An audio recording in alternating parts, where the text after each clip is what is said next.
సమాజ క్షేమం, దేశ సౌభాగ్యాన్ని కాంక్షిస్తూ AP deputy CM Pawan Kalyan చేపట్టిన వారాహి అమ్మవారి దీక్షను విరమించారు. ఈ సందర్భంగా ఆయన మంగళగిరిలోని జనసేన కేంద్ర కార్యాలయంలో ప్రత్యేకించి పూజలు చేశారు. ప్రదోషకాలాన వేద పండితులు మంత్రోచ్చారణల నడుమ దీక్షాబద్ధులైన పవన్ కళ్యాణ్ వారాహి మాతకు ప్రత్యేక పూజలు నిర్వహించారు. అనంతరం ఏకహారతితో పాటు నక్షత్ర హారతులు అమ్మవారికి సమర్పించారు. చివరిగా హారతితో వారాహి ఏకాదశ దిన ఆరాధన సంపూర్ణమైంది. వేద పండితులు బ్రహ్మశ్రీ కోసిగంటి సుధీర్ శర్మ, హరనాథ్ శర్మ, వేణుగోపాల శర్మ పూజా క్రతువు పూర్తి చేసి ఆశీర్వాదాలు అందజేశారు. ఇకపై పవన్ కళ్యాణ్ చాతుర్మాస్య దీక్ష చేయనున్నారు. గతంలోనూ పవన్ ఈ దీక్షను అవలంబించిన విషయం తెలిసిందే. చాతుర్మాస్య దీక్షను 2 దశాబ్దాలుగా నిర్వహిస్తూ వస్తున్నారు.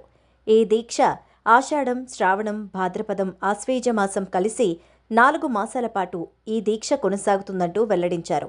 గృహస్థాచార రీతిలో ఈ దీక్షను తలపెడుతున్నారు.